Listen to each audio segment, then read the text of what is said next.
Če zavarovanec bolniške odsotnosti svojemu osebnemu zdravniku ne prijavi pravočasno, mu bolniškega staleža ne bo mogel odobriti za nazaj. To pomeni, da zavarovanec ne prejme bolniške odsotnosti in posledično ne prejme nadomestila plače. Izjema bodo utemeljeni primeri, o katerih bo po presoji posebnih okoliščin odločal imenovani zdravnik Zavoda za zdravstveno zavarovanje Slovenije. Zdaj, zelo pomembna novost glede uveljavljanja bolniškega staleža je rok, v katerem mora pacient sporočiti svojemu družinskemu zdravniku ali pa pediatru, če gre za njegov otroka, da potrebuje bolniški stalež. V preteklosti je veljalo, da je lahko to pacient naredil za 3 dni nazaj. Po novem pa mora to storiti isti dan, ko bolniški stalež potrebuje, oziroma prvi delovni dan ambulante, če slučajno seveda tista ambulanta ta dan ne dela. To je zelo pomembna novost, ker če nekdo to časovnico zamudi, potem mu družinski zdravnik ne more odobriti bolniškega staleža za nazaj. Po novem bodo za odobritev in podaljšanje bolniškega staleža obvezni tudi osebni pregledi pri zdravniku. In sicer pred odločanjem o podaljšanju po 30 delovnih dneh, pred napotitvijo primera na Zavod za zdravstveno zavarovanje ter ob tretji bolniški odsotnosti v 3 mesecih, ne glede na njeno trajanje. Če se pregleda ne udeležimo, bo zdravnik odločal na podlagi dokumentacije. Izjema pa velja ob upravičenih razlogih ali nevarnosti širjenja okužb. V primeru neopravičenega izostanka bo Zavod za zdravstveno zavarovanje lahko odločal tudi o zadržanju nadomestila plače. Druga zelo pomembna novost pa so tudi določeni časovni trenutki, ko je osebni pregled pri zdravniku bodisi zaradi odpiranja ali podaljšanja bolniškega staleža obvezen. In sicer dogovorili smo, da mora biti izveden osebni pregled 4. dan trajanja bolniškega staleža, če bo ta začasna zadržanost še naprej potekala. Torej, če dam primer, če je nekdo bolan od ponedeljka do četrtka, pregled ni obvezen, če pa nekdo ostaja na bolniški še v petek ali potem mogoče seveda še daljši bolniški, pa je potrebno ta osebni pregled izvesti. Razlog pa je v tem, da nas je predvsem stroka opozorila, da velikokrat, ko pride do teh pogostih kratkih staležev, se lahko postavi vprašanje, ali se ne skriva odzadaj tudi kakšno resno obolenje. Še vedno pa velja splošno pravilo, kadarkoli vas zdravnik pokliče, da pridete na pregled, tudi če je izven teh časovnih okvirov, se pregleda pri zdravniku morate udeležiti. Začele so veljati tudi spremembe sklepa o pogojih za upravičenost do medicinskih pripomočkov iz obveznega zdravstvenega zavarovanja.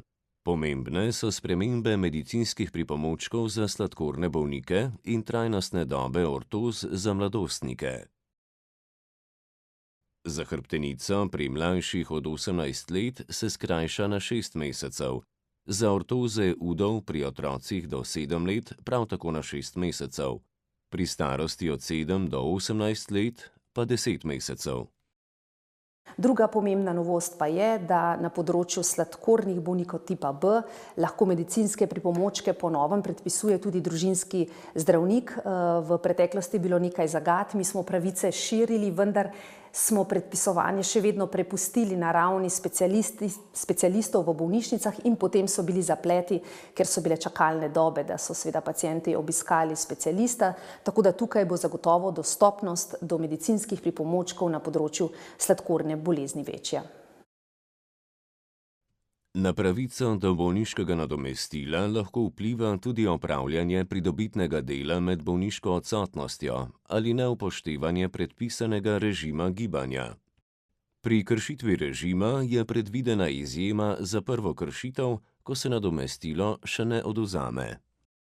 Do novega leta je veljalo, da je bila sankcija predvidena samo, če se je nekoga v času bolniškega staleža našlo, da opravlja pridobitno delo. Če v tem primeru se mu je samo za tisti dan odvzelo nadomestilo plače. Po novem so sankcije bistveno strožje. Kot prvo je sankcija odvzem nadomestila za obdobje celega meseca. Če se zavarovanca najde, da krši navodila o ravnanju, recimo, da mu je dovoljeno gibanje samo znotraj kraja, pa ga tam ni doma, v tem primeru je ta prva kršitev šele nekakšno opozorilo, zavod vam bo izdal neko ugotovitveno odločbo. Če pa to kršitev navodilo o ravnanju ponovite znotraj obdobja 5 let, potem pa dejansko sledi sankcija odvzema nadomestila za obdobje 30 dni. Prvi paket zaostritev pravil bolniškega staleža, ki velja od 1. januarja, že kaže pozitivne rezultate. Na Zavodu za zdravstveno zavarovanje in pri delodajalcih beležijo manj izgubljenih delovnih dni zaradi bolniških odsotnosti v primerjavi s prejšnjim letom, s tem pa tudi občutno nižje stroške izplačanih nadomestil. Če pogledamo padec izgubljenih delovnih dni v breme zdravstvenega zavarovanja, je približno 315.000 izgubljenih delovnih dni manj kot v enakem obdobju lani, ali če to pretvorim v denar, v milijone, to pomeni kar 27–28 milijonov prihrankov za zdravstveno zavarovanje iz naslova manjših izdatkov za nadomestila plače.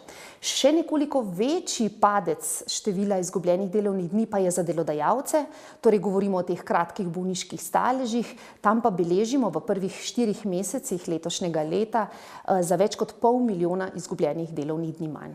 Nesporno pa je, da smo želeli z vsemi temi spremembami uvesti na tem področju nekoliko več reda, povečati odgovornost zavarovancev, ko uveljavljajo svoje pravice, in mislimo, da če so bile kakšne zlorabe, zagotovo kakšna je bila, da bo teh manj. Rezultati kažejo, da pacienti očitno nekoliko manj uveljavljajo bolniški stalež.